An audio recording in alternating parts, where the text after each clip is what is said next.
નમસ્કાર દર્શક મિત્રો, શંખનાદ કાર્યક્રમમાં આપનું સ્વાગત છે. હું છું ઈશુદાન ગઢવી. ભગવાન કૃષ્ણ, વાસુદેવ, મુરલી મનોહર, માધવ, કાળીયો ઠાકર, જગતનો નાથ, રણછોડ, દેવકી નંદન, મીરાના કૃષ્ણ, રાધાના કૃષ્ણ, સુદામાના કૃષ્ણ, નરસિંહ મહેતાના કૃષ્ણ, અર્જુનના કૃષ્ણ.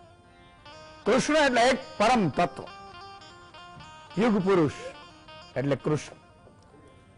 અધર્મીઓ પરમાત્માનો પ્રેમદૂત બની ધરતી ઉપર આવેલ મહાન વિભૂતિ પરમેશ્વર એટલે ભગવાન કૃષ્ણ. રાસના રચોઈયા કહો કે ગીતાના ગજોઈયા, પંચજન શંખના ભજવૈયા કહો કે ભક્તિ માર્ગના ભજવૈયા. ગોપીઓ તેને તુકારો આપી શકે છે, દ્રૌપદી તેને તું કહી શકે છે. કૃષ્ણ એક પણ રૂપ અનેક. કૃષ્ણ એક જ છે, પરંતુ એને જોવાની આંખો જુદી જુદી છે. એક માતા પોતાના દીકરામાં કાનુડો જુએ છે, પત્ની પોતાના પતિમાં માધવ જુએ છે, એક મિત્ર કૃષ્ણ રૂપી સખાને જુએ છે, એક પ્રેમિકા રૂપી રાધા પોતાના પ્રેમીમાં પણ કૃષ્ણને જુએ છે. નંદ યશોદાના પલિત પુત્ર તરીકે જોવાથી કે દેવકી વાસુદેવના પુત્ર તરીકે મૂલવવાથી કૃષ્ણને ન સમજી શકાય. મિત્રો, આજે કૃષ્ણ ભગવાન ઉપર શંખનાદ કાર્યક્રમનું આયોજન કર્યું છે. જ્યારે જ્યારે આ ધરતી ઉપર પાપ વધે છે, ત્યારે મારો નાથ અખિલ બ્રહ્માંડની કંપનીનો માલિક કોઈ ને કોઈ સ્વરૂપે આ ધરતી ઉપર આવે છે. મિત્રો, શંખનાદ સોમથી શુક્ર આપણે કરીએ છીએ 1 કલાક. 4 દિવસ છે એ જનતાના મુદ્દા, જનતાને જાગૃતિના મુદ્દા, અને 1 દિવસ શુક્રવાર એટલે આપણો ધર્મનો મુદ્દો, આસ્થાનો મુદ્દો. ભગત બાપુએ તો ત્યાં સુધી લખ્યું છે, તમે જોજો. ભગત બાપુ કૃષ્ણને લખ્યું છે કે માડી તારા કેટલા જન્મની કમાણી રે નંદરાણી તારા આંગણા. મુરારી કહે છે મુખથી માજી તારે હુકમે ભણે છે હાજી હાજી. બાપુ બધાનો ઈ તો તારો બેટો માતાજી તારા માંગણા. કે માં ભગત બાપુ એની કલમમાં એવું લખે છે કે માં નંદરાણી તારા કેટલા જન્મની કમાણી હશે, કે અખિલ બ્રહ્માંડની કંપનીનો નાથ કહેવાય, ઈ તો તારો બેટો થયો છે. ઉભેલી અજાણી નારી લક્ષ્મીજી લોભાણી, એને પ્રીતેથી ભરવા છે માડી તારા પાણી, નંદરાણી તારા માંગણા. લક્ષ્મીજી કોને? લક્ષ્મીજી, વિચાર કરો, એ રાહ જોતા હતા, ડોક્યું કરતા હતા કે કદાચ માં જશોદા બોલાવે તો એક વાર જઈ આવું ને માના પાણી ભરી આવું. કરમાં લઈ કુલડીને ઉભી ઇન્દ્રાણી, ભીખ છાસુની માંગે છે બ્રહ્માણી, હે માં તારા કેટલા જન્મની કમાણી. જેના મોહ બંધનમાં દુનિયા વીટાણી, એની દયું તારી દોરડીએ બંધાણી. તમે વિચાર કરો, આખો જગત જેના મોહ માયામાં વીટાળેલો છે એ અખિલ બ્રહ્માંડનો પિતા, એ તો માં તારા ખાંડણીએ બંધાણો, દોરડીએ બંધાણો. માતાજીએ બાંધી દીધો તો બાળકને. માતાજી બેઠી જુગ જુગ માડી ચોપડા તું બાંધી, આજ તારી બધી પતી ગઈ ઉઘરાણી, હે માં તારા કેટલા જન્મની કમાણી. કાગ તારા ફળિયામાં રમે અડવાણો, તારે પગથિયે સર્જ્યો નહીં હું એક પાણો. છેલ્લે કાગ બાપુ એવી પંક્તિમાં એવું કરે છે કે માં કદાચ ત્યાંનો હું પાણો થયો હોત તારા ફળિયાનો, તોય કદાચ ઠેસ કૃષ્ણની વાગી હોત ને તોય ભવ પાર થઈ જાય. આ ભગવાન કૃષ્ણ ઉપર આજે ચર્ચા કરવી છે. આપણી સાથે આજે 4 મહાનુભાવો જોડાયા છે, જેને સાંભળવા પણ તમને ગમે, જેને મુલવા પણ તમને ગમે એવો જ વિષય છે, અને એવા જ મહાનુભાવો છે કે જેમને પકડવા પણ અઘરા પડે, પણ ભગવાન કૃષ્ણની વાત આવે એવા 4 મહાનુભાવો. માયાભાઈ આહિર, સમર્થ લોક સાહિત્યકાર, અને જયભાઈ વસાવડા, જેને સાંભળવા વાંચવા આપણે સૌને ગમે. રામેશ્વર બાપુ હરિયાણી, જેમની કથામાં બેઠા હોઈએ તો ઉભા થવાનું મન ન થાય. અને જયતીર્થ ચરણદાસજી પણ આપણી સાથે છે, જે ભગવાન કાળિયા ઠાકરની ભક્તિમાં ઇસ્કોન ગ્રુપથી ચારે ચાર મહાનુભાવોનું ખૂબ ખૂબ સ્વાગત છે. માયાભાઈ, તમારી પાસે આવવા માંગીશ. આમ હું રૂડા સજે સજીને બેઠા છું, હું વાત છે. પણ આનંદ એ વાતનો છે, ઘણા સમય પછી વાત પણ થાય છે. માયાભાઈ, ભગવાન કૃષ્ણ કાળિયો ઠાકર જેલમાં જન્મ્યા અને પૂતનાથી માંડીને કંસે કેટલાયને મોકલ્યા, છતાંય એ આપણો નાથ છેલ્લે મથુરામાં જઈ અને એ કંસનો પણ સગા મામાનો પણ વધ કરે છે, એટલે કે અસત્યનો વધ કરે છે. અને પછી એની લીલાઓ જી આપના મુખેથી માયાભાઈ. જી સુદાનભાઈ, પહેલા તો ઘણા સમય પછી આપની સાથે વાત કરવાનો અમને પણ મોકો મળ્યો, એટલે અમને પણ હરખનો કોઈ પાર નથી. અરે વાહ વાહ. આપનું પણ ફરીવાર આવા રૂડા કાર્યક્રમમાં અમે સ્વાગત કરીએ છીએ. અને એમાંય મને સમાચાર મળ્યા જયભાઈ જોડાવાના છે, પૂજ્ય રામેશ્વર બાપુ જોડાવાના છે, પૂજ્ય સ્વામીજી જોડાવાના છે. આપ ત્રણેય વડીલોને પણ, જયભાઈ આપને પણ હું વંદન કરું છું, બાપુને વંદન કરું છું, સ્વામીને વંદન કરું છું. અને આપે ઈશુદાનભાઈ બહુ સરસ વાત કરી કે ભગવાન એક કૃષ્ણ છે ને એ એક કઈક પાત્ર જ જુદું છે. અને કવિ કાગ બાપુએ તો ત્યાં સુધી કીધેલું કે વિશ્વની તમામ કરુણા, તમામ ત્યાગ, તમામ પીડા, તમામ વેદના, એના તમામનો સરવાળો એટલે કૃષ્ણ. ભગવાન કૃષ્ણને જે સમજવા એ કઈક જુદી વસ્તુ છે. એ ગાયોનો ગોવાળી પણ કરી શકે, હાથમાં લાકડી લઈ અને ગાયો ચારી શકે, ખંભે શું કહેવાય કે કાંબળી લઈ અને એ ગોવર્ધનની પ્રદક્ષિણા પણ કરી શકે, સમય આવે ત્યારે વાહળી વગાડી શકે, પાછો સમય આવે તો એ મહાભારતના મહાન યુદ્ધમાં ધર્મક્ષેત્રે કુરુક્ષેત્રે શંખ પણ ફૂંકી શકે, અને ગોપીઓના વસ્ત્ર તોરી પણ શકે, અને દ્રૌપદીના વસ્ત્ર પૂરી પણ શકે. અને સંગ્રામમાંથી, રણ સંગ્રામમાંથી ભગવાન કૃષ્ણ અર્જુનને ભાગતો અટકાવી પણ શકે, અને પોતે પણ રણછોડ બની શકે.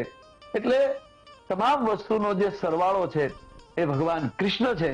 અને એ મને આનંદ એ વાતનો છે કે તમે નંદ બાબાને નેહડે ભગવાન કૃષ્ણ મોટા થાય, કંસને ખબર જ એ કદાચ અખતરો કરવા, પ્રયોગ કરવા, એ બધું કરવા માટે એક એકને મોકલે, પૂતનાને મોકલે, બકાસુરને મોકલે, ઘણા બધા, પણ પોતાની હિંમત ના હાલે કે હું પોતે ત્યાં જઈ આવીને કઈક અખતરો કરી લો. એ અમુકને ભય પણ આપી શકે, ભલે ઘોડિયામાં સૂતો હોય છતાં એને ભય પણ આપી શકે, અને એ ઘોડિયામાં સૂતા સૂતાય એ પૂતનાને પણ માણી શકે. અને એ બધું ન કરવું હોય તો હું એ પણ કહું કે હમણાં ઈશુદાનભાઈ અમારા આપણે ગુલાબદાન બારોટજી, હમણાં એ અમે બેઠા મારા ફામે, અને મને એને બહુ સારી વાત કરી. મને કે માયાભાઈ, ભગવાન કૃષ્ણે મોરલી વગાડી છે, આવો પણ વગાડ્યો છે, અને એને વગાડી એનું નામ તો વાહણી છે. આ મોરલી ક્યાંથી આવી અને મોરલીધર શું કામ કહેવાય છે? કારણ કે મોરલી એને કહેવાય કે જે આગળથી ઓલી તુંબડીની પોળી હોય ને જે આપણે વાદી ભાઈઓ અથવા તો મદારી ભાઈઓ વગાડતા હોય, એનું નામ મોરલી છે. તો ભગવાને તો વગાડી છે એ વાહણી છે. મેં કીધું કવિરાજ મને સમજાણું નહીં, મને કે આપણે બધા એને મુરલીધર મહારાજ કહી છીએ, અને એ વધારે શબ્દ જગતમાં પ્રચલિત થયો. અને પછી એને બહુ સારી વાત કરી કે જયારે કાળી નાગને નાથવાનો હતો ને ત્યારે વગાડીને એ મોરલી હતી, કારણ કે નાગ સામે મોરલી વગાડવી પડે. બરોબર છે, વાહ. અને ફણીધર માથે મુરલીધર થાય, અને એના ઉપરથી મેં હમણાં એક કાર્યક્રમ હતો એની અંદર જયભાઈ મેં કીધું કે પહેલું વહેલું જળ સ્વચ્છતા અભિયાનનું કોઈએ કામ કર્યું હોય ને તે ભગવાન કૃષ્ણએ કર્યું છે. કારણ કે કાળંગરીનું પાણી નહોતું કોઈથી પી શકાતું, ગાય પાણી પીવે તો મરી જાય. કારણ કે કાળી નાગે જે એટલું બધું ઝેર ફેલાવ્યું હતું યમુનામાં, અને એ પહેલું વહેલું ભગવાન કૃષ્ણએ અને જળ જવારવાનું કામ માં જશોદાએ કર્યું હતું.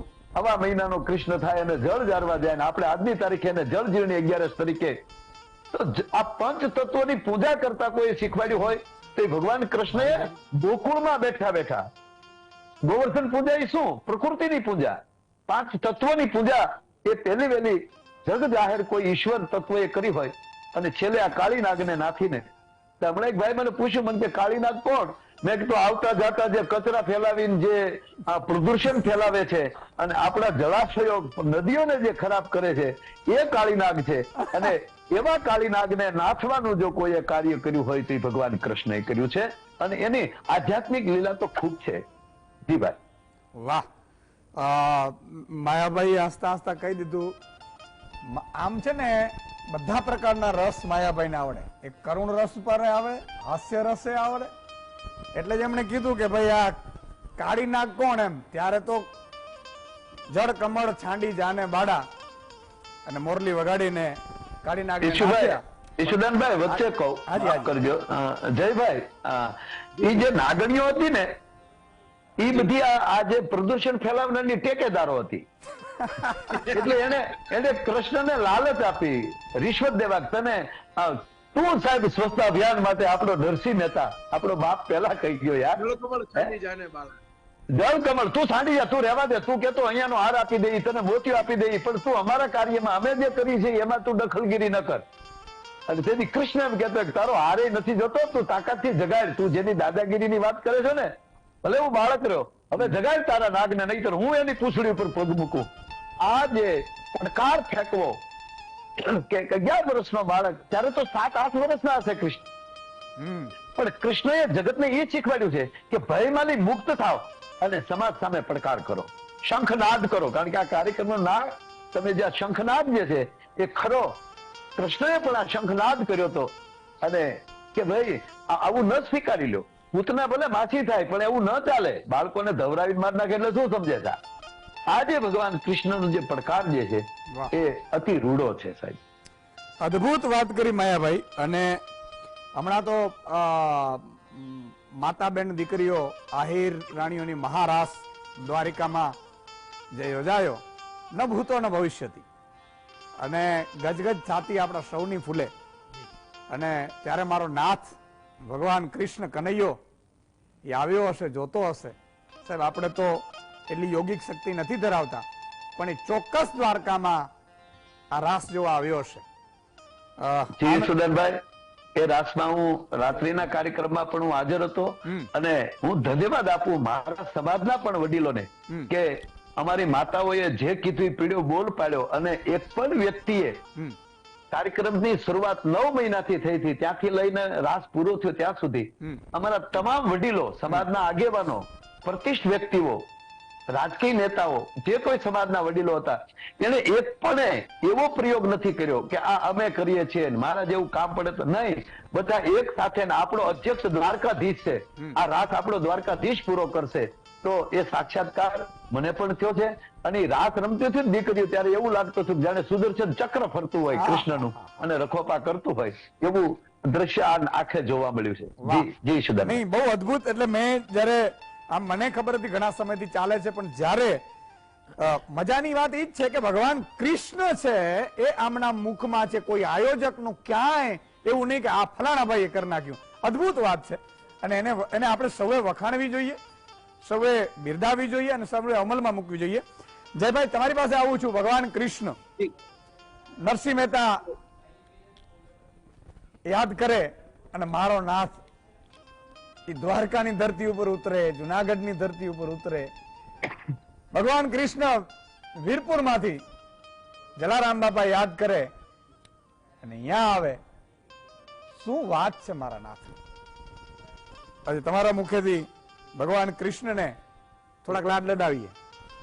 અરે ઈશુભાઈ, પહેલા તો તમને ઘણા વખતે પાછો આવો સંવાદ થયો એના માટે વંદન, અભિનંદન. પ્રિય માયાભાઈ છે અમારી સાથે, એટલે માયાભાઈએ તો બહુ સરસ મજાની વાતો કરી દીધી છે. રામેશ્વર બાપુને અને સ્વામીજીને પણ મારા વંદન. હવે આ તો કૃષ્ણ તો હરિ અનંત, હરિકથા અનંતા કહેવાયું જ છે. મેં તો આખું પુસ્તક લખ્યું છે JSK, હજી બીજું પુસ્તક લખાય એટલી સામગ્રી બીજી લખી નાખી છે, પણ હજી એમ લાગે છે કૃષ્ણ ઉપરની વાત તો કોઈ દી ખૂટવાની નથી, પૂરી થવાની નથી. મેં એક અનુભવ છે, માયાભાઈને ખ્યાલ છે, એક સુનિલભાઈ નાયક છે અમારા મિત્ર, એ અમેરિકામાં કાર્યક્રમ કરે છે, ચાલો ગુજરાત ચાલો ઇન્ડિયા નામથી, અને બહુ ભવ્ય કાર્યક્રમ હોય છે, 10,000 લોકો ભેગા થાય ને એમાં ઘણા બધા ત્યાંના સ્થાનિક અમેરિકનો પણ આવી જાય. તો મારો અનુભવ છે કે એક વખતે કાર્યક્રમમાં મેં ઇન્ડિયન સુપર હીરોઝ એમ કરીને બધી આપણા વારસાની વાતો કરેલી અને વેસ્ટર્ન સુપર હીરોઝ ત્યાંની જનરેશનને મજા આવે એટલે કનેક્ટ કરેલી. હવે એમાં એક લેડી, અમેરિકન લેડીએ મારું સ્પીચ પૂરી થઈ ગયા પછી મને હાથ ઊંચો કરીને સવાલ પૂછ્યો કે define Krishna in one word. Krishna એક શબ્દમાં વ્યાખ્યા આપો, એક શબ્દમાં, વન વર્ડ. હવે મેં કીધું એમ જેની આખી જિંદગી આપણી ખૂટી પડે એટલું લખાણું છે. નરસિંહ મહેતાએ 700 જેટલા તો રાસના પદ લખ્યા છે ખાલી રાસનું વર્ણન કરવા માટે. જે મહારાષ્ટ્રની આપે વાત કરી મને પણ બહુ ગમ્યું, મેં એનો નાનકડો વિડીયો બનાવીને વખાણ કર્યા, કારણ કે આ રાજકીય નહીં, કોઈ સામાજિક પ્રભાવ માટેનો નહીં, કોઈ વ્યક્તિગત એષણા માટેનો નહીં, પણ સંપૂર્ણપણે કૃષ્ણાર્પણ કરેલો સાંસ્કૃતિક કાર્યક્રમ હતો. એટલે જેમ માયાભાઈ બોલ્યા ને કે કૃષ્ણ દ્વારકાધીશે કરી દીધું, એમ હું કહું કે દ્વારકાધીશે મારી અંદર આવીને એ જવાબ સુજાડી દીધો. બાકી ઓન ધ સ્ટેજ લાઈવ બોલવાનું હતું અને અચાનક એક અમેરિકન લેડીને હું શું સમજાવું જેની પાસે બેકગ્રાઉન્ડ નથી કૃષ્ણનું. તો એમ કીધું કે in one word Krishna is celebration. જ્યાં ઉઠવું છે ત્યાં કૃષ્ણ છે, જ્યાં ઉદાસી છે ને કૃષ્ણના જીવનમાં પીડા બહુ છે. તમે એ એંગલ થી જુઓ ને કૃષ્ણની કથા જે બધાને બહુ જાણીતી, આપણા દરેક ભારતીયો ગુજરાતીઓને ખબર જ હોય કૃષ્ણ કથા, કે જન્મતા આવે મા બાપનો ખોળો છૂટી જાય, આપણે આટલા બધા અસુરો બચપણની અંદર મારવા માટે આવે, સરખી રીતે ઉછેર, જે રાજમહેલનો બાળક હોય ઉછરે ધૂળની અંદર, પણ છતાં જ્યાં ગોવાળિયાઓ સાથે મોહબ્બત કરે, મા સાથે, તો એના પછી તમે આગળ વધો તો મામાને મારવા પડે. અર્જુનને જયારે વિષાદ થયો ત્યારે બાજુમાં કૃષ્ણ ઉભા હતા. કૃષ્ણને કંસને મારતી વખતે વિષાદ નહીં થયો હોય કે આ મારું સ્વજન, મારી માતાનો આવો લાડકો, એક જમાનામાં મારી માને બહુ લાડ કરનારો ભાઈ, એને મારા હાથે મારવો પડે છે, પણ એની બાજુમાં કોઈ હતું નહીં. અને પછી સાંદીપનીના આશ્રમમાં ભણવા જાય, ત્યાંથી પછી મથુરા આવીને પછી પાછું મથુરાથી દ્વારકા આખું પોતાનું નવું નગર નિર્માણ કરે. પછી એના દીકરા પ્રદ્યુમનનું પેલો અસુર છે શંબર નામનો, એ અપહરણ કરી જાય. શ્યામંતક મણી છે એ ચોરવાનું આળ મારે પોતાની માથે આવે, એના માટે લડવું પડે. પોતે આપણા આજના લગ્નની અંદર તમારા મારા બધા ઘરને જ્યાં જ્યાં પ્રસંગો થતા હોય ત્યાં રાધા કૃષ્ણના ગીતો ગવાતા હોય, રાસ રચાતા હોય, પણ કૃષ્ણ છે એના લગ્ન છે એ રૂકમણી હરણ કરીને કરવા પડે. કોઈ જાન જોડવાની નહીં, કોઈ ઉત્સવ મનાવવાનો નહીં, બરાબર. એના પછી તમે કથા તો લાંબી છે, હું ટૂંકાવી દઉં છું. અત્યારે ઘણા બધી વાતો આપણે કરવાની છે, સાંભળવાની છે. ત્યારે પણ તમે વિચાર કરો, હસ્તિનાપુરની અંદર પણ આપણે કૃષ્ણનો પ્રવેશ થાય માત્ર ટ્રબલ શૂટર તરીકે. પાંડવોને જ્યાં જ્યાં પ્રશ્નો આવે ત્યાં કૃષ્ણ ઉકેલ દેવા માટે જાય, કઈ મેળવવાના તો છે નહીં. હસ્તિનાપુર કન્સ્ટ્રક્શનના કોન્ટ્રાક્ટમાં દ્વારકાધીશ કન્સ્ટ્રક્શન લિમિટેડનો કઈ એને ટેન્ડર ભરવાનું તો છે નહીં કે હસ્તિનાપુરમાં આટલો રસ લેવો પડે ને જીતાડવું પડે. શ્રાપ લઈને આવે જ ગાંધારીનો પાછો. અને અંતે જીવનની અંદર પણ મોટા યોદ્ધાઓ જે છે એ મહાપરાક્રમ કરતા કરતા વિદાય લે. એમાં કૃષ્ણનો તમે વિચાર કરો, યાદવાસ્થળી, હું કાયમ કહેતો હોઉં છું મારા પ્રવચનોમાં કે ન્યાય નીતિ ને નિયમ છે ને એ કૃષ્ણને બહુ વાલા છે. કૃષ્ણે સ્વજન ન્યાયને ગણ્યો છે, નીતિને ગણ્યા છે, નિયમને ગણ્યા છે. અરિષ્ટ નેમી એવું નામ છે કૃષ્ણનું. અરિષ્ટ એટલે એક ગોધાનું સ્વરૂપ ધારણ કરીને કંસે મોકલેલો રાક્ષસ આવેલો વૃંદાવન વાસમાં ખલેલ પહોંચાડવા માટે, અને એ શિંગડા પકડીને ગોળ ગોળ ફેરવીને પર્વત શિખર ઉપર એને ફેંકી દીધો હતો કૃષ્ણે. ગોપાલ નામ છે, ગાયોનો પાલનહાર છે કૃષ્ણ. પણ જો તમે શિસ્તભંગ કરશો, જો તમે ન્યાય નીતિ ને નિયમનો ભંગ કરશો, જો તમે બીજાઓને હેરાન કરવાની વાત કરશો, તમે નિર્દોષોને દંડવાની વાત કરશો, તમે કોઈને દુખી કરવાની વાત કરશો, તો કૃષ્ણ છે એ આખલાનું સ્વરૂપ ધારણ કરેલા રાક્ષસને પણ ફેંકી દેશે. આ કૃષ્ણ છે. એટલે જે એને ન્યાય દુર્યોધન સામે તોડ્યો એ છાટતા થયેલા, દારૂના નશામાં, જુગારના નશામાં, બધે મદાંધ થયેલા, વડીલોનું અપમાન કરવા વાળા, સુધર્મ સભાના જે નિયમો છે એનું ભંગ ન કરનારા, પોતાના જે કુળ જે લોકો છે એની સામે પણ કૃષ્ણએ ન્યાય નીતિને નિયમનો ઉપયોગ કર્યો. અને પછી જરા એટલે વૃદ્ધાવસ્થા, આમ તો ગણાય, જરા એટલે સંસ્કૃતમાં વૃદ્ધાવસ્થા, એ પારધીનું તીર લાગ્યું પગની પાનીએ. વિચાર કરજો ઈસુભાઈ, પગની પાનીએ એ નથી કઈ મરે નહીં માણસ. પગની પાનીએ આપણે બ્લેડ છોડી નાખીએ કે મરે નહીં માણસ. પણ આ લીલા સંકેલવાની વાત હતી, અને એમણે લીલા સંકેલી લીધી જગતના નાથને, પણ હજી જગત ગુરુ ગણાય છે. એનું કારણ એ છે કે એના મોરપીંછની અંદર જીવનના બધા રંગો સમાયેલા છે. આટલી બી પીડા, મેં તમને જેટલું કીધું આમાં પીડા છે, દુઃખ છે, ઉદાસી છે, બધી ઘટનાઓ એવી છે કે માણસ રોય પડે, માણસ થાકી જાય, માણસ ડિપ્રેશનમાં આવી જાય. માયાભાઈ તો ઘણા બધા લોકોને પ્રેરિત કરે છે, પાછા જીવવા માટે બેઠા કરી દે છે હસાવીને. પણ એવી રીતે કૃષ્ણ જે છે એની કથામાં જ તમે વિચાર કરો, ઉત્સવ જ દેખાય તમને. કૃષ્ણ ગરડાનો દેખાય ક્યારે? આટલા ચિત્રકારોએ આટલા આખી દુનિયામાંથી ચિત્રો દોર્યા છે કૃષ્ણના, કોઈ ગરડા કૃષ્ણનો વિચાર સુદ્ધા નથી કર્યો. સફેદ દાઢીવાળા કરતલીવાળા કૃષ્ણ હોય જ નહીં. નિત્ય યુવા છે, ચીર યુવા છે, ક્રાંતિકારી છે. તમે વિચાર કરો, તમે ગોવર્ધન પર્વત, ગિરિરાજ ધરણ આપણે જેને કહીએ છીએ, ગિરિરાજ ધરણ કેવી રીતે થાય? માણસ જે જૂનું ચાલે છે એ ખોટું ચાલે છે અને એની સામે આપણે પડકારો કરતા શીખવું પડે અને એના માટે સંગઠન બનાવવું પડે. સંગઠિત થઈને એકલા હાથે મારે વજન ઉચકવાનું છે, પણ સામે કોઈને ઉભા રાખીને નથી આમ કહેવાનું કે મારા જેવો કોઈ થયો નથી. એને બદલે બાજુ ઉભા રાખીને કહેવાનું કે આ મારા ભાઈઓ છે, આ મારી બહેનો છે, આ મારે પરિવાર છે, એ મારી બાજુ ઉભો છે. આમ ગિરિરાજ ધમણ થવા નવી ક્રાંતિ કરી કૃષ્ણ. એ જમાનામાં ક્રાંતિકારી તાંડવ દહન કરાવ્યું, તમે એ જમાનામાં રીએન્જિનિયરિંગ કરાવ્યું, રીકન્સ્ટ્રક્શન નો પ્રોજેક્ટ કર્યો કે આ જૂનું છે એને તોડો અને અહીંયા નવું નગર બનાવો, ઇન્દ્રપ્રસ્થ બનાવો. તો આવું તો ઘણું કૃષ્ણની અંદર તમને જોવા મળે. હું તો કહું જ છું કે man of revolution, man of evolution, man for every reason and every season. હું નવી પેઢીને સમજાવવા માટે અંગ્રેજીમાં કહેતો હોઉં છું કે જે ઉત્ક્રાંતિ કરે, રિવોલ્યુશન, ક્રાંતિ ખાલી નહીં, ઉત્ક્રાંતિ વધારે બેટર બનાવવા માટે, સારું બનાવવા માટે. અને જે પોતે એક પ્રકારનું કૃષ્ણનું ચરિત્ર તમે જુઓ ને, ઘણી વાર હસતા હસતા કહું, આ બધા વડીલો મિત્રોને તો આનંદ થશે. કથાકાર રામેશ્વર બાપુ છે, સ્વામીજી પણ વિદ્વાન છે, માયાભાઈ તો છે જ. પણ આનંદ થાય એવી નાનકડી વાત કરું, મારા જીવનમાં મેં કૃષ્ણ તત્વ એપ્લાય કર્યું છે. એ વાત કરીને પછી આપણે આગળનો દોર વધારીએ તો બે એપ્લાય એ કર્યું છે કે એક હાથમાં સુદર્શન રાખવું અને એક હાથમાં બાંસુરી રાખવી, મુરલી રાખવી. માયાભાઈ કહેતા હતા હવે એ બાંસુરી છે ને એ જ વગાડવાની હોય. આપણે બાંસુરી, આપણે કલાકાર જીવો છે, આપણે બાંસુરી વગાડવાની હોય, આપણો સર્જક આત્માઓ છીએ. આપણે કઈ સુદર્શન ફેરવીને કોઈને દુઃખ ન કરી શકીએ, આપણામાં તાકાત નથી ઈશ્વરની કે આપણે સુદર્શન તો એ ફેરવી શકે છે બીજા દર્શન તેની પાસે હોય વિકાર. તો લોકત્વ આપવું, બાકીનાથી આઘા રહેવું. સુદર્શન હાથમાં એટલે રાખવું કે કોઈ તમારી વાંસળી છીનવી ન જાય, આટલું ધ્યાન રાખો. અને પ્રિય બાપુની કથામાં હું બોલેલો એ કહી દઉં કે તમને જીવનમાં 3 વખત મળે માણસો, 3 પ્રકારના માણસો મળે.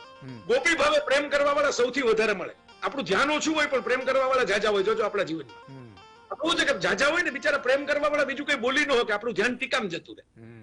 પ્રેમ કરવા વાળા વધારે હોય ને દેખાતા ન હોય. 2 કોમેન્ટ કરવા વાળા નેગેટિવ હોય ને આપણને આંખે ચડી જાય, પણ 200 જણા વાહ વાહ કરી ગયા હોય ને એ આપણને દેખાય નહીં, તાળીઓ પાડતા હોય દેખાય નહીં. ગોપી ભાવે સૌથી વધારે માણસો મળે ને ત્યાં ગીતા પણ નથી આપવાની, ત્યાં આનંદ આપવાનો છે, રાસ આપવાનો છે, રસ આપવાનો છે. ટૂંકમાં તમે મને પ્રેમ આપો, હું તમને મોજ આપું. આ કૃષ્ણ તત્વ. અર્જુન ભાવે થોડાક મળે, એને છે ને તમારામાં રસ એટલો હોય કે તમારી પાસે શીખવા આવ્યા હોય, જ્ઞાન લેવા આવ્યા હોય, નોલેજ માટે, પોતાની પ્રગતિ માટે આવ્યા હોય, અને એને તમારે માર્ગદર્શન આપવાનું છે, જ્ઞાન આપવાનું છે. એનો સમર્પિત થાય અને તમે એને જ્ઞાન આપો. સમર્પણ સામે જ્ઞાન છે. અને ત્રીજા શિશુપાલ ભાવે ભટકાતા હોય, મળે નહીં ભટકાય, સામે ચોડા ભટકાય તમને. અને એ ભટકાય શિશુપાલો, એને તમારે થોડોક સમજાવવાનો ટ્રાય કરવાનો, થોડીક બોકોય આપવાનો, શાંતિથી સમજી જાય, સમાધાન કરે એનો. પણ ન જ કરે ને તો પછી બ્લોકત્વ. એટલે બાપુને મેં એટલો યાદ કર્યા કે બાપુ એમની કથામાં કહેતા હોય છે, ઓમ ઇગ્નોરાય નમઃ, આ સુદર્શન ચક્ર ઇગ્નોર કરીને આગળ વધી જવાનું. બહુ સાચી વાત. ઇગ્નોરાય નમઃ, આ કૃષ્ણ તત્વ છે. આટલું આપણે કરી શકીએ તો આપણું જીવન સુખી થઈ જાય. ઘરમાં સુદર્શન નો લઈ આવતા જે સાંભળતા હોય બધાને વિનંતી કરું હાથ જોડીને, સુદર્શન બહાર વાળા માટે રાખજો અને ઘરમાં મોરલી વગાડજો. રોટલી કદાચ ઠંડી થઈ ગઈ હોય, દાળ ઠંડી થઈ ગઈ હોય તો સુદર્શન ફેરવે ન રાખતા. કૃષ્ણ દ્વારકામાં કોઈ દી નથી થયું, સત્યભામન રૂકની નથી બતાવ્યું સુદર્શન કેવું હોય, જશોદાન નથી બતાવ્યું. ક્યાં વાત. વાહ, અદ્ભુત વાતનો દોર ચાલે છે. મને પણ ખૂબ મજા આવી જાય છે મહાનુભાવો સાથે. પણ નાનકડા વિરામનો સમય થયો છે. હજી રામેશ્વર બાપુ, સ્વામીજી અને પછી પણ એક ટર્ન લેશું, સાંભળીશું. મિત્રો, ભગવાન કૃષ્ણ, ઘણા લોકો નાની નાની વાતમાં નિષ્ફળતામાં ઉદાસ થઈ જાય, નબળા વિચાર કરે. સાહેબ, એની ઉપર કેટલું પડ્યું હતું વિચાર કરો. જેલમાં જન્મ્યા અને ક્યાંથી ક્યાં, અને વિચાર કરો કેટલા બાળપણથી એની લડાઈ ચાલુ છે, બાળપણથી. અને છતાંય દ્વારકા નગરી બનાવે. અને છેલ્લે મને જે સૌથી વધુ ગમે છે ને, મને કર્મનો સિદ્ધાંત ગમે છે કે કાળિયો ઠાકર આ ધરતી ઉપર જન્મ લેતો હોય, અખિલ બ્રહ્માંડની કંપનીનો માલિક, અને એને પણ જો પારધીના હાથે મરવું પડવું, ભાલકા તીર્થે સાહેબ તમે જાઓ ને નહીં, આમ સૂતો હોય દર્શન કરો ને તો ખબર પડે કે બૂચ ન મરાય.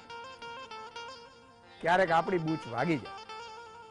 અને એટલા માટે ખરાબ કરે છે ને, એકવાર ભાલકા તીર્થે દર્શન કરી આવે, મને લાગે છે કે એના મનમાં એટલું ચોક્કસ આવશે ભગવાન રામે ચૂકવણા કરવા પડ્યા હતા, કૃષ્ણે ચૂકવણા કરવા પડ્યા હતા. વિચાર કરો તમેનું કઈ વાડીના મૂડી છીએ. પણ વાતનો દોર વધારીશું નાનકડા વિરામ બાદ. ક્યાંય જતા નહીં.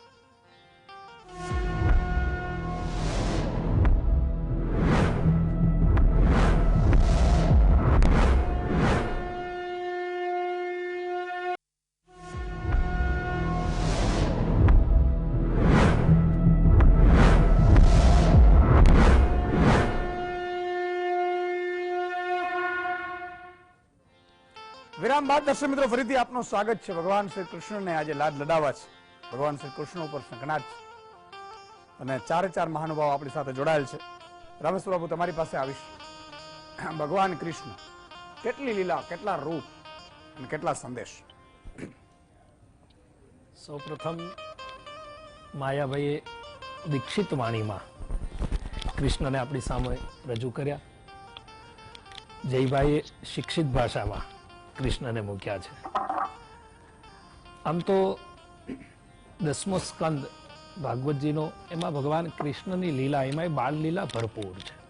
અને પછી તો આગળ મહાભારત સુધીની કથા રહી. પણ એક પંક્તિ છે સંસ્કૃતમાં, કર્ષતિ આકર્ષતિ ઇતિ કૃષ્ણ. તમે કોઈ પણ એંગલથી જુઓ તો મને તમને આકર્ષણ જે પેદા કરે એનું નામ કૃષ્ણ છે. બીજું કહું તો સનાતનનું મૂળ સ્થળ એ કૃષ્ણ છે. વાહ. આધુનિકતા સાથે અથવા તો યુગ સાથે, આજના યુગ સાથે જયભાઈએ બહુ સરસ રીતે જોડવાનો, અને એ બહુ સરસ રીતે, એનું પુસ્તક JSK મેં બહુ વાંચ્યું છે. પણ મને એક કથાની રીત કરતા બીજી રીતે મૂકું ગુરુ કૃપાથી, કે કોની સાથે બેસવું એ કૃષ્ણએ શીખવાડ્યું છે આ જગતમાં. કૃષ્ણ ગોવાળિયાઓ સાથે બેઠા છે. કોની સાથે જમવું એ પણ કૃષ્ણએ શીખવાડ્યું છે. ગોવાળિયા સાથે જમ્યા છે, દુર્યોધનના મેવા ત્યાગ દીધા છે, કારણ કે એ અભિમાની છે. કોની સાથે રમવું એ પણ કૃષ્ણએ શીખવાડ્યું છે. કેવું બોલવું આ જગતમાં એ કૃષ્ણ શીખવાડે છે. એ તો છોડો માયાભાઈ, કોની પાસે જઈને રડવું ને એ કૃષ્ણ શીખવાડે છે.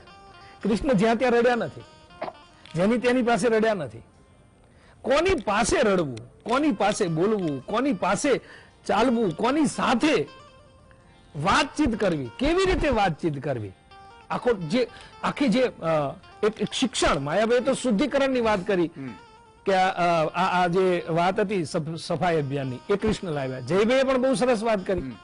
પણ શિક્ષણનું સ્તર અથવા તો શિક્ષણ જગતમાં કેવી રીતે મૂકવું એની આખી ફિલોસોફી કૃષ્ણએ આપી છે. ક્યાં વાત. કૃષ્ણ એક એવું તત્વ છે, મેં પહેલા પણ કહ્યું, તમે ગમે એ એંગલથી જોઈ શકો છો. યુવાન કોઈ જોવે તો એને યુવાની દેખાય છે, વૃદ્ધત્વ કોઈ જોવે તો એની અંદર એ દેખાય છે, સ્ત્રી પણ કૃષ્ણને જોવે તો એની અંદર એ પણ એ સ્ત્રીપણું પણ દેખાય છે. તમે જુઓ તો પણ કૃષ્ણ મને કથાના માધ્યમથી એટલું સમજાય છે કે ભોળાનો જેટલો કૃષ્ણ થયો છે અથવા તો ભોળાની નજીક જેટલા કૃષ્ણ ગયા છે, કારણ કે ઋષિ મુનિઓ પાસે બહુ ઓછા ગયા છે, સાધુ સંતો પાસે બહુ ઓછા ગયા, પણ મારી માલધારીની ઝૂંપડીએ કૃષ્ણ વધારે ગયા, આહિરની ઝૂંપડીએ કૃષ્ણ વધારે ગયા છે. હમણાં તમે માયાભાઈ કીધું કે દ્વારકામાં જે આ મહા ઉત્સવ થયો, મહારાજ થયો, મને એમ લાગે માયાભાઈ કે એ કાળમાં કંઈક રહી ગયું હશે, થોડુંક કૃષ્ણના રાસમાં કંઈક ફરવાનું રહી ગયું હશે, અથવા તો તમે ગોવાળિયાઓ કંઈક ચૂકી ગયા, અથવા તો કંઈક કૃષ્ણ મૂકીને ભાગી ગયા, એટલે થોડું કૃષ્ણને વિચાર આવ્યો હશે કે આપણે આમાં કંઈક કોકને નારાજ કરીને આવ્યા છીએ, એટલે એ નારાજગી પૂરી કરવા માટે કૃષ્ણે ફરીને પાછો કૃષ્ણ કલિયુગમાં દ્વારકામાં ઉત્સવ લઈને આવ્યા. અને એ આખું, અને ઉત્સવ કેવલ આહિર સમાજ નહીં, આખા વિશ્વએ આની નોંધ લીધી, વિશ્વએ આનંદ માણ્યો. એટલે કૃષ્ણ એવું છે કે વલ્ભાચાર્ય તો એમ કહે, મધુરાધિપતે રખિલમ મધુરમ. કૃષ્ણનું બધું મધુર છે, પણ એક વસ્તુ કહું કે કૃષ્ણ હસે તોય મધુર લાગે, કૃષ્ણ દોડે તોય મધુર લાગે, કૃષ્ણ માખણ ખાય તોય મધુર લાગે, પણ અમારા વક્તાઓ બહુ સહજ રીતે એમ કે મહાપુરુષો કે કૃષ્ણ કોકને ઢીકો મારે ને તોય રૂડો લાગે.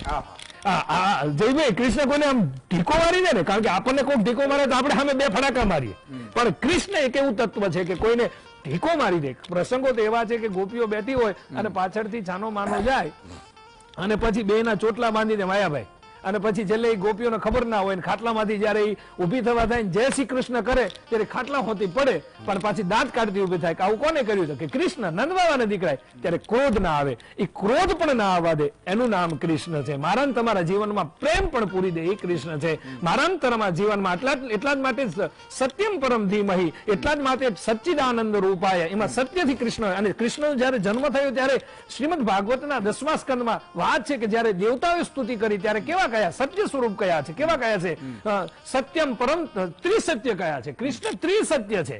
આપણે ત્યાં 24 અવતારો છે, આમ તો સનાતનમાં 24 જ અવતારો છે, પણ મારે આજે કેવું છે જીએસટીવી ની માધ્યમથી કે આ સનાતનના દેવતાઓનું થડ યાની કૃષ્ણ છે. અને કૃષ્ણએ સમાજને રસ્તો પણ બતાવ્યો છે, ક્યાં વળવું ક્યાં ન વળવું, કેવી રીતે ચાલવું કેવી રીતે ન ચાલવું, કોની પાસે બેસવું કોની પાસે ન બેસવું, કેવી રીતે બેસવું. અને સૌથી વાત માયાભાઈ, મારી નાની ઉંમરમાં મને જયભાઈ સમજાણું છે કે કૃષ્ણએ 111 વર્ષની યાત્રામાં ક્યારેય કોઈની સાથે છેતરપિંડી નથી કરી. ભલે લોકોને જે રીતે કેવું હોય કે કોઈ સાથે છેતરપિંડી કરી નથી, કોઈને છેતર્યા નથી. હા, પોતાના કર્મને આધાર એને જેને જેને સંગ કર્યો એનું એને ફળ આપ્યું છે, કર્મની આધાર. એટલે મારું એક જ કહેવું છે, કૃષ્ણ એવું પરમ તત્વ છે, કૃષ્ણ એવું એક અસ્તિત્વ છે, કૃષ્ણ એક એવું ઈશ્વરીય સ્વરૂપ છે કે તમે એને માનો તો તમે કોઈ પણ એંગલથી જુઓ તમને તમારો જ લાગશે. અને જે આપણો લાગે એ જ કૃષ્ણ હોઈ શકે, આપણો હોય એ જ કૃષ્ણ હોઈ શકે. અને એટલા માટે જયભાઈનું છેલ્લું વાક્ય કૃષ્ણ વંદે જગતગુરુ, એટલા માટે કહેવાય કે આખા જગતને જેને પોતાનો લાગે અને ગુરુ આપણને પોતાનો જોવો જોઈએ, એમ કૃષ્ણ પણ આપણો પોતાનો, એટલે ગુરુ છે, કૃષ્ણ ગુરુ છે, અને આપણા માટે આપણો ગુરુ પણ કૃષ્ણ છે. આટલો એક સંદેશ કૃષ્ણમાંથી જે હું શીખ્યો છું, અને જયભાઈએ કીધું કે હું ઉતાર્યો છું, મેં ઉતારી છે જિંદગીમાં 2 વસ્તુ, કે કોઈ પ્રેમથી માંગે ને તો આજે પણ માથું આપી દઈએ સાહેબ, પણ ઝીક મારે ને તો એને અંદરનો ટાઈગર પણ એને દેખાડવાની આપણે તાકાત ધરાવીએ છીએ. અને કૃષ્ણમાંથી શીખવાનું છે ને તો આ શીખવાનો છે. એને દુર્યોધનને કહી દીધું કે હવે તારાથી થાય એ કરી લે, અને અર્જુનને કીધું કે ઉભો થા, નબળી વિચારધારામાં ન આવવું જોઈએ. અને સાહેબ આ ધરતી જુઓ તમે, મહાભારત વાવે અને ગીતા નીકળે છે. આજે મને જે વાત ગમે છે સાહેબ, આ બધાને ગમશે કે જે કરુણમાં કરુણ વાત છે, મીરાબાઈ છે મેવાડથી દ્વારિકામાં આવી અને સવાર સાંજ ભગવાનની મંદિરે જઈ અને એ પદ ઘુંઘરું બાદ મીરા નાચે. અને મેવાડથી બધા આવ્યા અને એમણે પૂછ્યું કે મીરાબાઈ હાલો જવાનું છે. હું લાંબુ એટલા માટે નહીં કહું કે હજી મહાનુભાવો છે, બીજો ટર્ન બધાને લેવાનો છે મને, અને મને એમને સાંભળવા છે. પણ એક વાત હું નથી રોકી શકતો એ છે, અને આજની યુવા પેઢી એ જાણવા જેવી છે, શીખવા જેવી છે, હિન્દુસ્તાનની નહીં વિશ્વની એવી પહેલી ઘટના. અને મીરાબાઈ એવું કહે છે કે હું કૃષ્ણને પૂછી લઉં, કરુણમાં કરુણ ઘટના સાહેબ, કે હું મારા નાથને લાલને પૂછી લઉં. એટલે પેલા લોકો હસ્યા કે કોને પૂછશે એમ. અને સાહેબ સવાર ઉગે છે, એ મીરાબાઈ નાચે છે આરતીના સમયે, અને એ પૂછે છે કૃષ્ણને કે હું જાઉં છું લાલ, હું જાઉં છું, પાછી નહીં આવું કૃષ્ણ. અને ધીરે ધીરે ધીરે આમ મીરાબાઈ પાછા પગલા ભરે છે સાહેબ. પેલા લોકો જુએ છે કે હમણાં કોને પૂછે, મૂર્તિને પૂછે છે, મૂર્તિને પૂછે છે. અને મીરાબાઈ છે સાહેબ એ રડતા એમ કહે છે કે લાલ મારા પ્રાણનાથ, હું જાઉં છું, મને લેવા આવ્યા છે મેવાડમાંથી, મારે જવું પડશે. અને સાહેબ પછી એ અખિલ બ્રહ્માંડની કંપનીનો માલિક મીરાબાઈને ખેંચે છે, અને હિન્દુસ્તાન નહીં વિશ્વની પહેલી ઘટના, મીરાબાઈ મૂર્તિમાં સમાયા છે. માયાભાઈ બરોબર છે, વાત સાચી છે મારી, બરોબર છે? તો આ ભગવાન કૃષ્ણ છે સાહેબ, કોઈને હજી ખબર નથી. મીરાબાઈ મૂર્તિમાં સમાવી લીધા હતા, અને એ આપણી અહીંની તાકાત દ્વારકાની. તો સ્વામીજી પણ આપણી સાથે હજી બીજો ટર્ન પણ લેશું. સ્વામીજી, ભગવાન કૃષ્ણ તમે જે રીતે અત્યારે ઇસ્કોન મંદિરે દેશ વિદેશમાં હા બહુ મોટું કાર્ય કરી રહ્યા છો. જી સર્વપ્રથમ શંખનાદ કાર્યક્રમને, જીએસટીવીને, અને ખાસ કરીને ગઢવી સાહેબને અને માયાભાઈ, જયભાઈ, રામેશ્વર બાપુ, તમારા બધાના સમક્ષ હું અહીંયા બેઠો છું, એના બદલ મને ખૂબ જ ખુશી અને સૌભાગ્યની અનુભૂતિ થઈ રહી છે. તો ખૂબ ખૂબ આભાર. આપણે અહીંયા ભગવાન કૃષ્ણનો પ્રેમની વાત કરી, તત્વની વાત કરી, અને ખાસ કરીને મને એક વાત ખૂબ જ ગમી કે જયભાઈએ પણ જે વાત કરી કે આજકાલની યુવા પેઢીને કૃષ્ણમાંથી બહુ શીખવાનું છે. અને જો હું ઈ દ્રષ્ટિકોણથી જો વાત કરું તો ભગવાન કૃષ્ણ બેસ્ટ કોન્ફ્લિક્ટ રેઝોલ્યુશન લાવી શકે. કારણ કે એવી પરિસ્થિતિ હતી કે અર્જુન ઈ પાંડવો માટે કોણ હતા? સેનાપતિ હતા. અને અર્જુન ઈ મુખ્ય સીઈઓ કહી શકીએ આપણે કંપનીના, અને ઈ હવે ઢેર થઈ રહ્યા છે.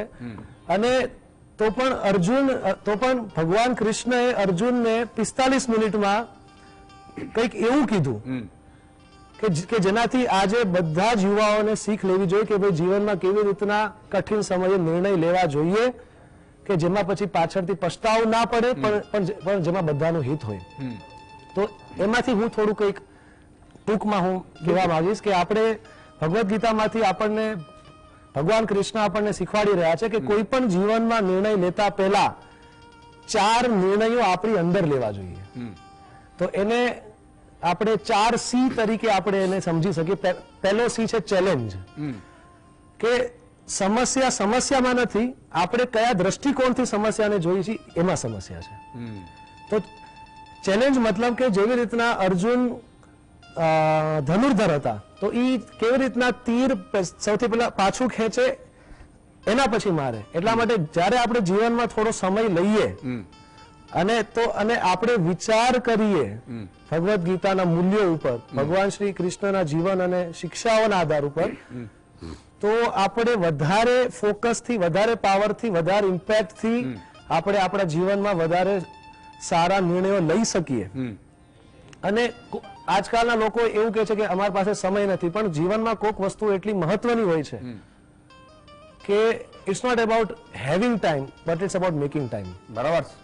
અને આપણે પોતાના જ કન્સેપ્શન્સને ચેલેન્જ કરી પછી સેકન્ડ સી છે કે આપણે કન્સલ્ટ કરીએ. કોને કન્સલ્ટ કરીએ? ભગવાન કૃષ્ણને કન્સલ્ટ કરીએ.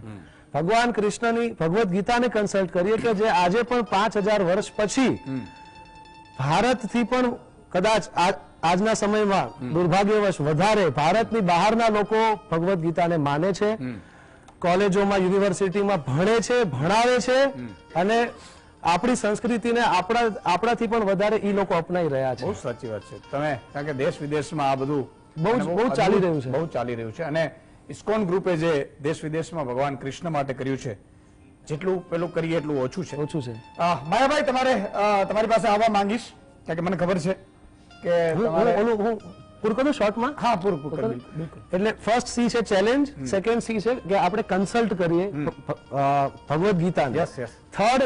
થર્ડ સી છે કે આપણે કનેક્ટ કરવું જોઈએ કે આપણા લાઈફના ડિસિઝનને આપણા ભગવદ્ ગીતાએ એ જે આપણને શિક્ષાઓ આપે છે એની સાથે આપણે કનેક્ટ કરવું જોઈએ. અને ચોથો સી છે કરેજ, કે જ્યારે આપણને ખબર પડે કે આપણે સાચા છીએ, પછી કોઈ પણ પરિસ્થિતિ હોય તો આપણું ધ્યાન એના ઉપર ના હોવું જોઈએ કે ભાઈ હું આ નિર્ણય લઈશ તો એનાથી શું શું ખરાબ થશે.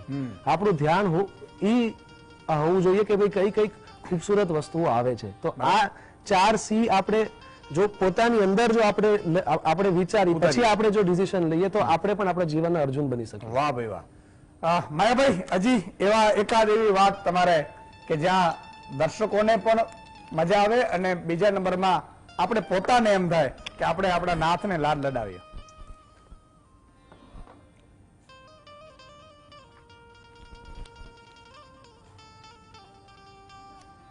માયાભાઈ, અવાજ આવે છે?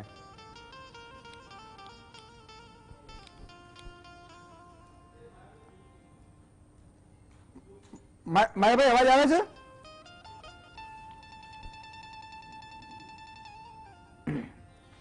પછી માયાભાઈ જવાનું છે. માયાભાઈ, અવાજ આવે છે મારો? અચ્છા, તો જયભાઈ તમારી પાસે આવવા માંગીશ કારણ કે ટેકનિકલ થોડું પ્રોબ્લેમ છે. આવી ગયા માયાભાઈ? અચ્છા, હા માયાભાઈ. જી જી મારો આપણે વિષય કીધો એ મારા સાંભળવામાં નથી આવ્યું, ટેકનોલોજી ખામીને હિસાબે અવાજ નથી આવ્યો. મારું એટલું જ છે કે એકાદ હજી એવી વાત ભગવાન કૃષ્ણની કે જ્યાં આપણે અને દર્શકોને મજા આવે ને આપણે પોતાને આનંદ થાય કે વાહ આપણે ભગવાનમાં આપણા નાથને લાડ લડાવ્યો. આપે કાર્યક્રમની શરૂઆત કરી ત્યારે કાગ બાપુને યાદ કર્યા કે મારી તારા કેટલા જન્મની કમાણી. પણ એવું જ કાગ બાપુનું એક ગીત કે આ ગીત સાંભળીને અમારા સંતાનોને આયરના છોકરાઓને કેમ જીવવું જોવે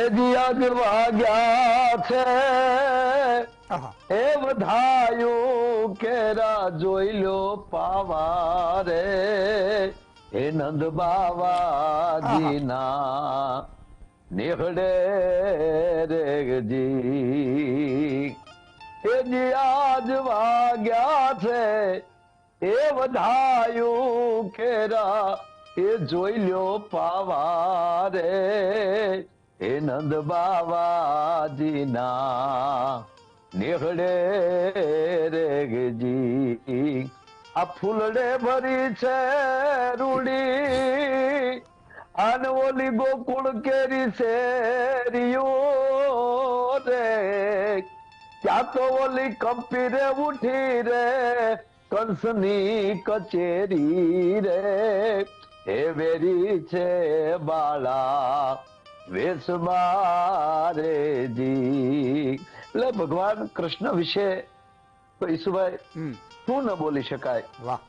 હમણાં જયભાઈ કીધું એમ કે જયભાઈ તો કેટલા પુસ્તકો લખ્યા છે વર્ષોથી તમારે રામેશ્વર બાપુ કથામાં પણ અને આપણા સ્વામીજી બેઠા છે સાહેબ કૃષ્ણને માટે ભગવાન રામ માટે વાલ્મીકીજી મળી ગયા તુલસીદાસજી મળી ગયા એક જ હારે ભગવાન રામચરિત્ર આપણે કારણ કે ભગવાન રામ છે એ મર્યાદા પુરુષોત્તમ છે અને એક જ કથામાં આખે આખું તમને ભગવાન રામના બીજા વધારે સ્વરૂપ નહીં જોવા મળે અથવા તો બીજી કથાઓ અથવા તો બીજા પુસ્તકો એક રામચરિત્ર માનસ લઈ લો એટલે આખા પણ કૃષ્ણને જાણવા માટે તમારે કેટલાય ગ્રંથોમાં જવું પડે. એકલા ભાગવતમાં આખા કૃષ્ણ ન મળે, એક જ મહાભારતમાં આખા કૃષ્ણ ન મળે. વાહ. કારણ કે ઘણા બધા સ્કંદમાં જવું પડે, પુરાણોમાં જવું પડે અને એટલે આખે આખા કૃષ્ણને આપણે ન સમજી શક્યા એટલે કદાચ મને એવું લાગે કે કોઈ બાળકૃષ્ણને સ્વીકારે છે, કોઈ મુરલીધરને સ્વીકારે છે, કોઈ યોગેશ્વર કૃષ્ણને સ્વીકારે છે. તો કામ જેને જ્યાં જ્યાં નજીક પડે એવો ભગવાન કૃષ્ણ છે. અને મારે તો એટલું જ કેવું છે ઈશુભાઈ કે આ બધાને ભગવાન એટલે જ કહેવાય કે સુદર્શન ચક્ર હોવા છતાં હો ગાળ્યું સહન કરવાની જેનામાં શક્તિ હોય. હા હા હા, ક્યા વાત. તમામ તાકાત હોવા છતાં જયભાઈ બધું કરી છૂટવાની તાકાત હોવા છતાં ક્ષમા આપવાની જેનામાં તાકાત હોય આ કૃષ્ણ આ શીખવે છે. વાહ. ભગવાન કૃષ્ણ આપણે એ શીખવે કે ના ભલે અને અરે છોડો એની આરે જે પાત્રો હોય ને એકેને નબળા કેમ કહી શકે. દુર્યોધન કેવો પાત્ર સાહેબ બધી ખબર હોવા છતાં કૃષ્ણ મારા સ્વભાવમાં કોઈ ફરક ના આવી શકે. ક્યા વાત. અને ભગવાન કૃષ્ણ પણ બધાય સગા વાલા અમુક ને મોકલે ભાઈ કાંઈ ન કરો ભીષ્મ દાદાને કહે છેલ્લે પોતે પણ જાય. આ કૃષ્ણ આ શીખવે છે કે સમાજ સાથે પ્રેમ આવી રીતે કરી શકાય. પોતે સમાધાન માટે જાય વહટી લઈને. કૃષ્ણ કબાડી જે દી કાપવા ગાયો એ દી વન પક નહોતું કપાતું. આ કાગ. વાહ.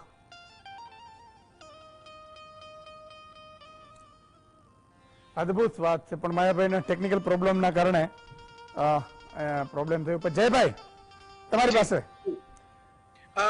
ઈશુભાઈ માયાભાઈ જે સરસ મજાની વાતો કરતા હતા એમાંથી જ મને યાદ આવ્યું કે આખી દુનિયાની અંદર લાલાના સ્વરૂપે રામેશ્વર બાપુ ભૂલ કરતો હોઉં તો મને સુધારજો કારણ કે આપ તો જ્ઞાની શાસ્ત્રી છો કે લાલાના સ્વરૂપે પૂજાતા હોય એવા એકમાત્ર ઈશ્વર છે તે કૃષ્ણ છે. વાહ. લાલ સ્વરૂપે પૂજાય. સ્વામીજી ઇસ્કોનમાં છે. ઇસ્કોનમાં તો અનેક પરદેશના મિત્રો પણ આવે છે, વર્ષોથી જોડાયેલા છે. સ્ટીવ જોબ્સ પણ એની ખીચડી ખાઈને શરૂઆતની અંદર પોતાનું કામ કરતો. તો વિચાર કરો હરે રામ હરે કૃષ્ણ મુવમેન્ટ સાથે જોડાયેલા અનેક પરદેશી મિત્રો છે. દુનિયાભરમાં હું પણ ફરવાનો મોકો મળ્યો છે, ત્યાં ફર્યો છું. બાળ સ્વરૂપે ભગવાનોના ચિત્રો કે કંઈક મૂર્તિઓ કે શિલ્પો હોય જેમ કે બાળ જીસસના પણ હોય પણ બાળ સ્વરૂપે પૂજાવાનો આખો પુષ્ટિ માર્ગ હોય. સૌથી વધારે પૂજા લાલાના સ્વરૂપની થાય. ઠાકોરજી પુષ્ટાવવામાં આવે. આ ઇનોસન્સ માસુમિયતની પૂજા કૃષ્ણએ શીખવાડી. આ સંસ્કૃતિ મેચ્યોરિટીની પૂજા આપણે ગીતાકાર જે કૃષ્ણ છે એ તો મેચ્યોર છે. તો યોગેશ્વર છે. યોગેશ્વરની પૂજા તો થાય, મેચ્યોરિટીની પૂજા તો આખી જમાનો કરે, જગત કરે, પણ માસુમિયતની પૂજા પણ કરે ને એ સંસ્કૃતિ મહાન બની શકે. વાહ.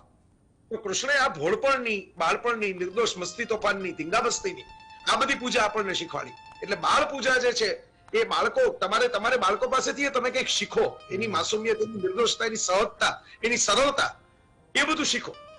એની સાથે કૃષ્ણ આપણને સજ્જતા પણ શીખવાડે. મેં એક વખત મારે એક વ્યાખ્યાનમાં કહેલું, બાયાભાઈ બહુ વાયરલ થયેલું છે જે તે વખતે. મેં કહ્યું કે ત્યારે એક વિદ્વાન વ્યક્તિએ કંઈક એવો લેખ લખેલો જેમાં લખેલું કે આપણે માત્ર ગીતાના જ કૃષ્ણને પૂજવા જોઈએ, બાકીના કૃષ્ણના સ્વરૂપો છે એ તો એક પ્રકારનો ઢોંગ છે ને એમાંથી મલાઈ ખાવા વાળા ઘણા પીડા છે ને એવું બધું કરીને એમણે ગીતાના જ કૃષ્ણને, ભલે એમની ભાવના સારી હતી કે ગીતાના જ કૃષ્ણને માત્ર ધ્યાનમાં રાખો ને બાકીના કૃષ્ણને ભૂલી જાઓ.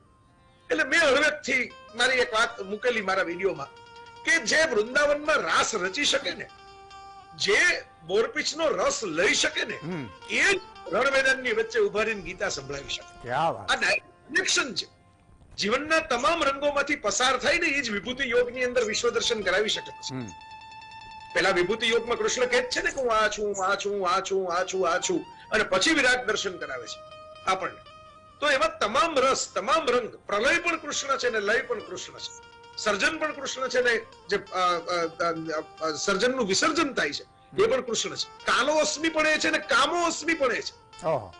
એ જન્મનું સર્જન થાય, કામ, કૃષ્ણ જ કહે છે હું કામદેવ છું, હું કંદર્પ છું. કામો અસ્મિ પણ છે અને કાલો અસ્મિ પણ છે.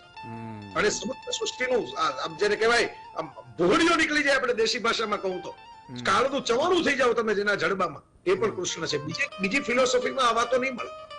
કા ભગવાન કૃપાળુ હશે ને કા ભગવાન છે આમ કોપાયમાન થતા હશે, પણ મારી જ છે ને કોપ પણ મારો જ છે. તમારે તો ખાલી આ લીલા સમજીને એમાંથી પસાર થવાનું કર્મ કરવાનું છે. અને એ કર્મ એવી રીતે કરવાનું છે, જ્ઞાન કર્મ અને ભક્તિના ત્રિવિધ સંગમની અંદર તમારે આસક્તિ નથી રાખવાની, આનંદ કરવાનો છે. આ ફરક સમજવા જેવો છે, આનંદ અને આસક્તિ વચ્ચેનો. જે કૃષ્ણે સમજવાની આખી જિંદગી કોશિશ કરી આપણે બધાને સમજાવવાની. બરાબર. હજી ઘણા છે કે તમારે આનંદ કરવાની ના નથી, નિત્ય આનંદ માર્યો, સચ્ચિત આનંદ માર્યો, પણ આસક્તિ રાખવાની નથી. આજે આનંદ છે તો આવતીકાલે આનો આનંદ ફરીથી ન મળે અને પછી તમે હેરાન થઈ જાઓ ને તમે આમ રંગુ તૂટવા માંડે ને તમે એમ કહો કે મોઢા કેમ બતાવવા, ડિપ્રેશનમાં જતા રહ્યો. આ આનંદ નથી, આનંદ માટેની આસક્તિ છે. આનંદ લઈ લીધો, વાર્તા પૂરી થઈ ગઈ. સરસ મજાનું કંઈક ખાવા મળ્યું, ખાઈ લીધું, હવે બીજી વાર ખાવા નહીં મળે એની ચિંતા કર્યા વગર આગળ પ્રવાસ કરો અને પછી બીજે દી હોઈ જવું પડે, હોઈ જવાની તૈયારી. બરાબર. જયભાઈએ પણ ખૂબ સુંદર રીતે સમજાવ્યું. રામેશ્વર બાપુ આપ પણ, કારણ કે પછી નિરાકાર રૂપમાંથી પરમાત્માએ સાકાર રૂપ ધારણ કર્યું. મારી દ્રષ્ટિએ મને એવું સમજાયું છે કે કપટીને કૃષ્ણ નહીં સમજાય, ભોળાને જલ્દી કૃષ્ણ સમજાશે.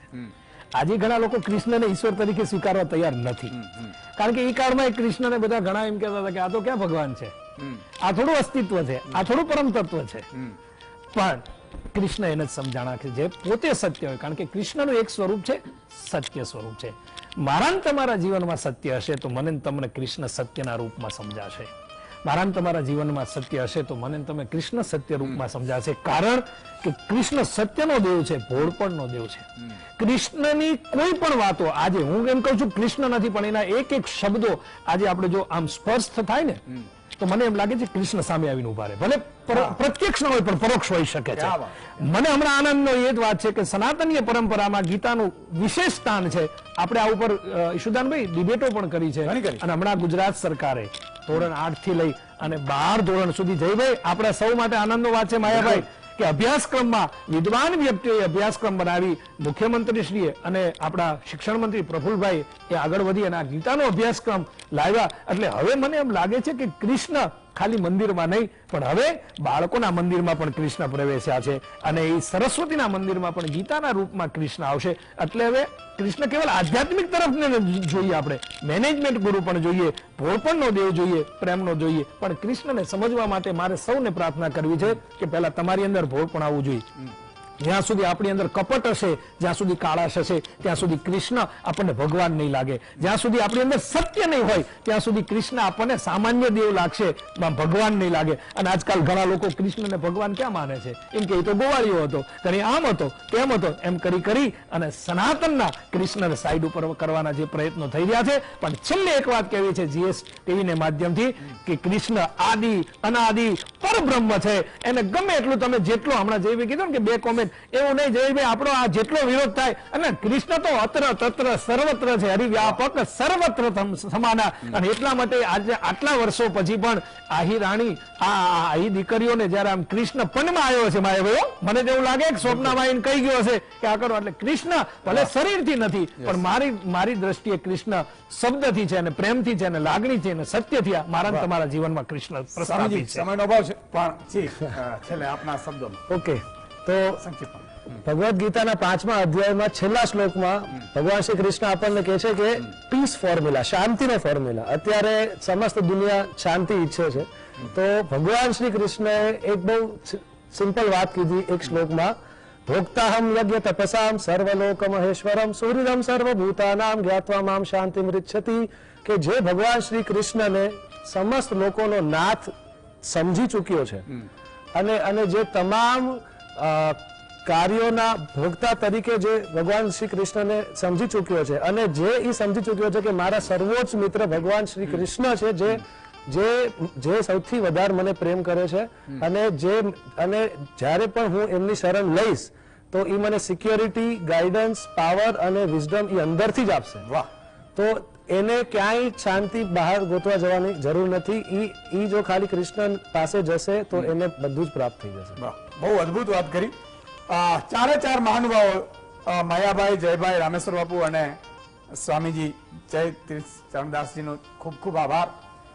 મિત્રો, છેલ્લે એક પંક્તિ મને ભગત બાપુની ગમે કે સર્જક સર્પનો કેવો કઠિન ઝેરી હશે, અને એક સુંદર પવન લહેરાવતો એ મારો હરિ કેવો લહેરી હશે.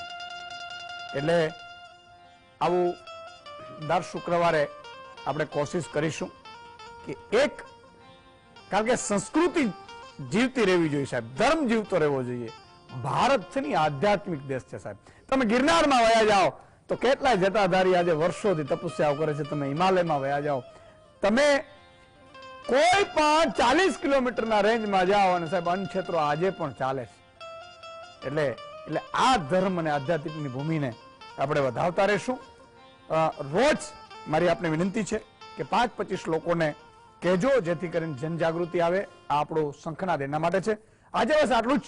ફરીથી સોમવારે મળીશું નવા વિષય સાથે. ત્યાં સુધી મને રજા આપો. જય હિન્દ, જય ભારત.